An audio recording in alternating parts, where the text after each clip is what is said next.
तीसरा क्वेश्चन हल करते हैं। निम्न समस्याओं में रैखिक समीकरण युग्म बनाइए और उनको प्रतिस्थापन विधि द्वारा हल ज्ञात कीजिए। यानी यहाँ जो तीसरा वाला क्वेश्चन दिया गया है यह क्या है, समस्या वाला क्वेश्चन है। इस समस्या वाले क्वेश्चन से आप लोग को क्या करना है, रैखिक समीकरण का युग्म बनाना है। जैसे पहला समीकरण यानी पहले क्वेश्चन में क्या था, समीकरण नंबर 1 और समीकरण नंबर 2 था, यानी ये क्या था, रैखिक समीकरण का युग्म था। इसी प्रकार से आप लोग को इन समस्या से क्या करना है, दो रैखिक समीकरण बनाना है और उसको आपको क्या करना है, प्रतिस्थापन विधि द्वारा हल ज्ञात करना है। तो आपको प्रतिस्थापन विधि द्वारा हल ज्ञात करना आता होगा। चलिए आगे क्वेश्चन हल करते हैं। तीसरा का आई वाला क्वेश्चन हल करते हैं। तो पढ़ लेते हैं। दो संख्याओं का अंतर क्या है, 26 है और एक संख्या दूसरी संख्या की 3 गुनी है, उन्हें ज्ञात कीजिए। तो यहाँ क्या है, दो संख्याओं का अंतर क्या है, 26 है और एक संख्या दूसरी संख्या के 3 गुनी के बराबर है। तो हम लोग को यहाँ एक संख्या और दूसरी संख्या पता नहीं है, इसलिए हम लोग मान लेते हैं, माना वह पहली संख्या क्या मान लेते हैं, x मान लेते हैं और दूसरी संख्या को y मान लेते हैं। ठीक है, तो दो संख्याओं का अंतर बोल रहा है, यानी पहली संख्या में हम लोग दूसरी संख्या को घटाएंगे। तो यहाँ पहली संख्या क्या है, x है और दूसरी संख्या y है। तो पहली संख्या को दूसरी संख्या से घटाएंगे यानी x माइनस y करेंगे, तो इन दोनों का अंतर कितना है, 26 के बराबर है। इस प्रकार से देख लीजिए, इस समस्या से एक रैखिक समीकरण का युग्म प्राप्त हुआ। इसको आप लोग समीकरण नंबर 1 इस प्रकार से मान सकते हो। इसी प्रकार से आप लोग को इस समस्या से, जैसे यहाँ समीकरण नंबर 1 यानी एक रैखिक समीकरण और दूसरा रैखिक समीकरण को आप लोग समीकरण नंबर 2 मानते थे, इसी प्रकार से आप लोग को इस समस्या से एक रैखिक समीकरण समीकरण नंबर 1 और दूसरा रैखिक समीकरण समीकरण नंबर 2 प्राप्त करना है और आपको प्रतिस्थापन विधि से हल ज्ञात करना है। तो आप लोग को समझ में आ गया होगा। दो संख्याओं का अंतर 26 है, एक क्वेश्चन का एक हिस्सा है और एक संख्या दूसरी संख्या के 3 गुनी के बराबर है, एक क्वेश्चन का दूसरा हिस्सा है। इस प्रकार एक संख्या है, इतना तक आप लोग को लाइन खींचना है, उसके बाद बराबर लगाना है, फिर दूसरी संख्या 3 गुनी है, इतना तक आप लोग को लाइन खींचना है। इस प्रकार से आपको हल लिख लेना है और आपको यहाँ मान लेना है, माना पहली संख्या x है और दूसरी संख्या y है। क्योंकि हम लोग को पहली संख्या और दूसरी संख्या का मान पता नहीं है, इसलिए हम लोग मान लेते हैं, माना पहली संख्या x है तथा दूसरी संख्या y है। तो इस प्रकार से आप लोग को लिख लेना है और आपको क्या करना है, प्रश्नानुसार इस प्रकार से लिख लेना है। अब हम प्रश्नानुसार क्वेश्चन के पहले शर्त से हल करेंगे।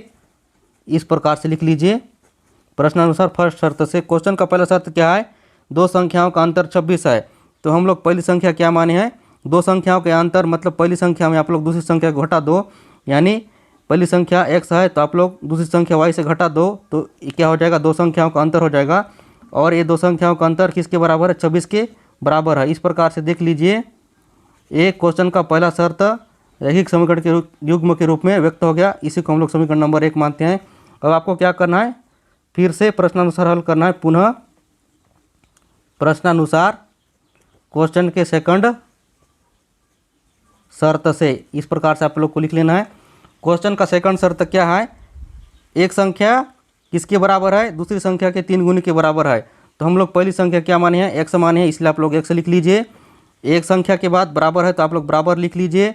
और दूसरा संख्या क्या है, y है, ठीक है। और दूसरी संख्या 3 गुनी है, यानी दूसरी संख्या की 3 गुनी है, तो आप लोग दूसरी संख्या में 3 का गुणा कर दीजिए।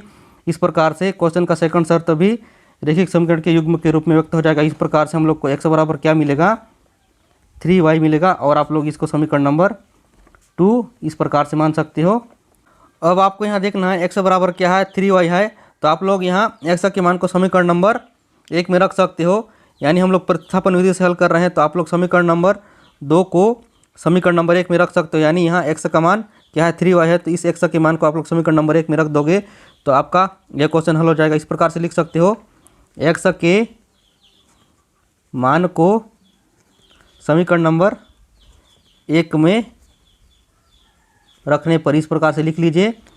तो समीकरण नंबर 1 क्या है, x माइनस वाई बराबर 26 है। x की जगह में 3y रख लेते हैं, माइनस वाई बराबर 26।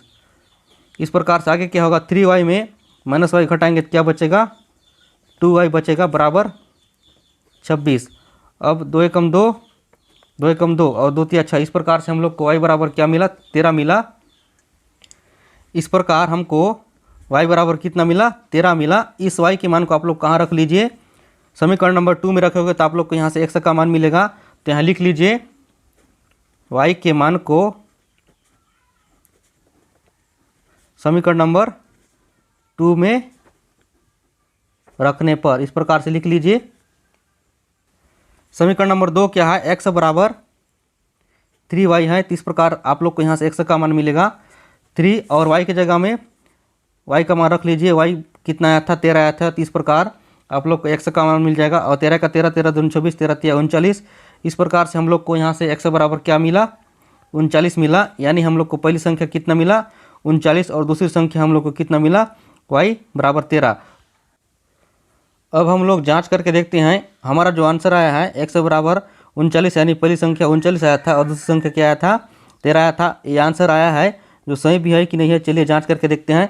समीकरण नंबर 1 क्या है, x माइनस वाई बराबर 26 है। ये क्या है, समीकरण नंबर 1 है। इसमें x और y की जगह मान रखते हैं। x की जगह में 39 और y की जगह में 13। तो आपस में घटाएंगे तो 26 आना चाहिए, और पहले से राइट साइड में 26 है।